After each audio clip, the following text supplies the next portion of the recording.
everybody, and thank you for tuning in to Paint Talks with Dave, where I talk about some of the products we use, some of the different projects that we've done over the course of the season, and some tips that you can have if you're doing a DIY project. To start, some of the products that we highly recommend when it comes to exterior painting, one of my personal favorites is Duration Exterior. Duration Exterior in a satin has a nice seal coat finish with a little bit of sheen. More or less, I like using this product on different surfaces where the sheen matters, where you're putting it on siding that you want to look a certain way, or if you're looking for the durability and protection. Duration Exterior is one of the top products, and that's available at any of your Sherwin-Williams paint stores. Another product that I really like, which is also by Sherwin-Williams, is called Latitude. Latitude is a really nice product, especially when you're doing very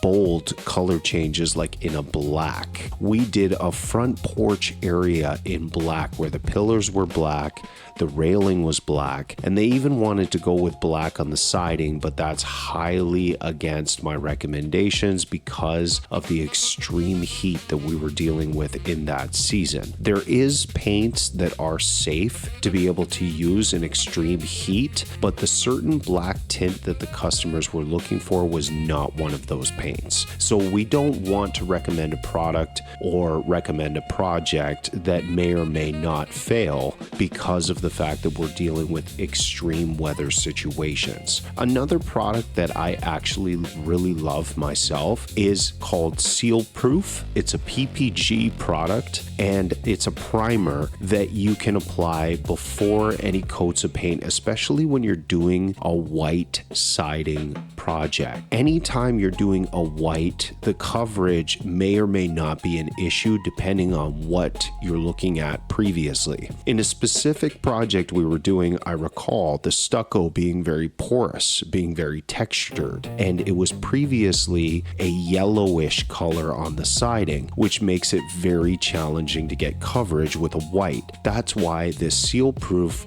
primer came in so handy when we were using it for the spraying of this project, and it really just brought out the beautiful finish in white regardless of the season, and that's why I recommend that. If you want some products to use in situations where you're only spot priming, one product which is available at Sherwin-Williams is called Pro Block. It's a stain remover.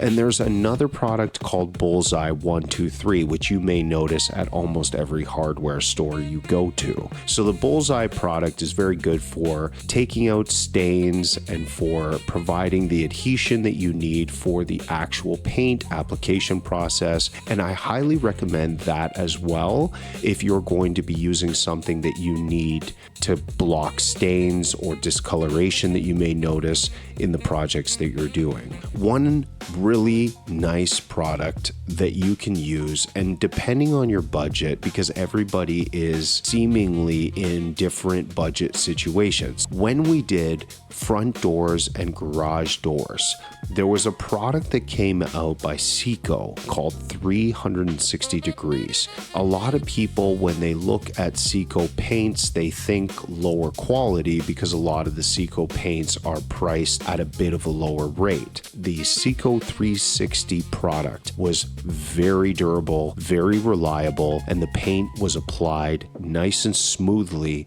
to make a beautiful finish that everyone's looking for. The last product on the list that I will mention is called Sunproof. And Sunproof is an exterior product that you can use on wood, you can use it on siding, and this product actually has some components mixed into it to make sure that it's resistant to heat and other elements that you will be dealing with during the summer season. So when you use the Sunproof product, you're going to see that it actually helps with the durability and protection of your exterior. And it's also price effective too. So it's a very affordable product that you can use as well. Now, over the course of the season, aside from the products that we used, we noticed consistent exterior siding projects coming up. We noticed pillars, we noticed garage doors, we noticed front doors. Those are the typical projects that come up when it is an exterior situation, usually when the weather's nice. When you spend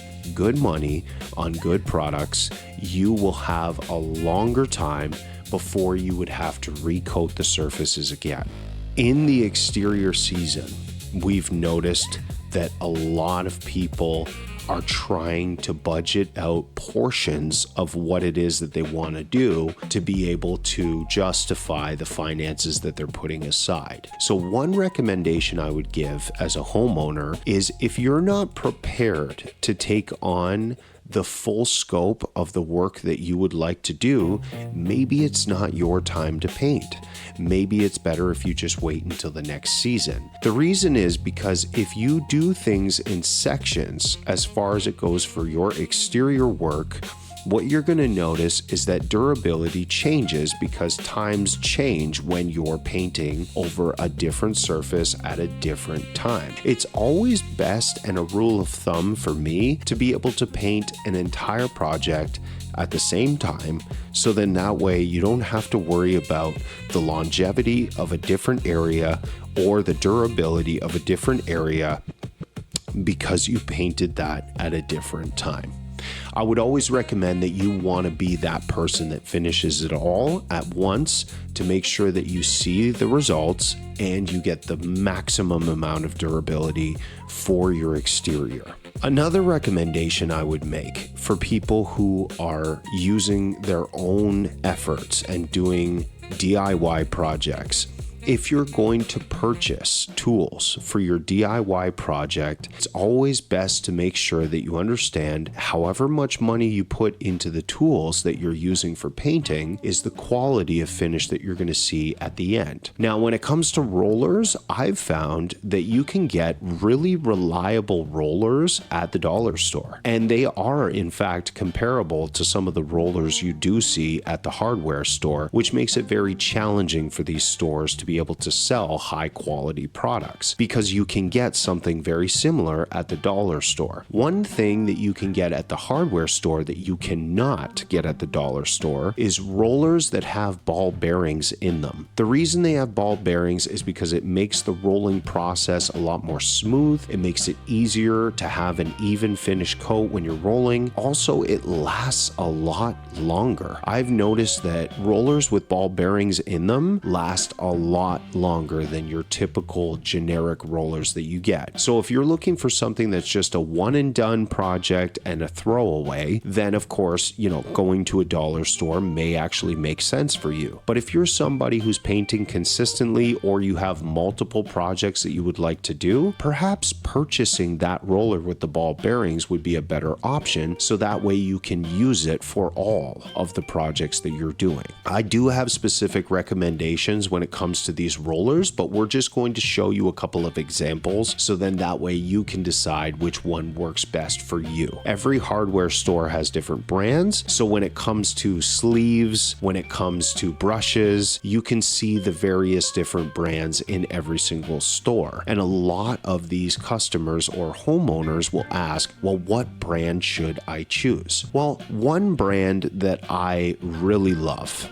is called the Brilliant Finish brush, and you can get those at paint stores and custom stores. Those brushes are very reliable. They give you a smooth finish, and they are not too costly. With that said, it also, just like the roller, depends on the project that you're doing. Because if this is the inside of your home, the last thing you want to see is brush strokes all over the top and all over the sides of your walls because you didn't buy an adequate brush that made a smooth finish. If you don't have an adequate brush and you purchase something on the lower scale, one way to get around that is by using a small 4-inch roller and rolling over the edges that you brushed, so that way you can minimize the amount of brush strokes that show on the edges of the wall. So if you bought a brush that has bristles that are thicker and it shows and is more prominent, then use the roller to smooth out the finish, and you'll still get the same result as if you had bought a very expensive brush.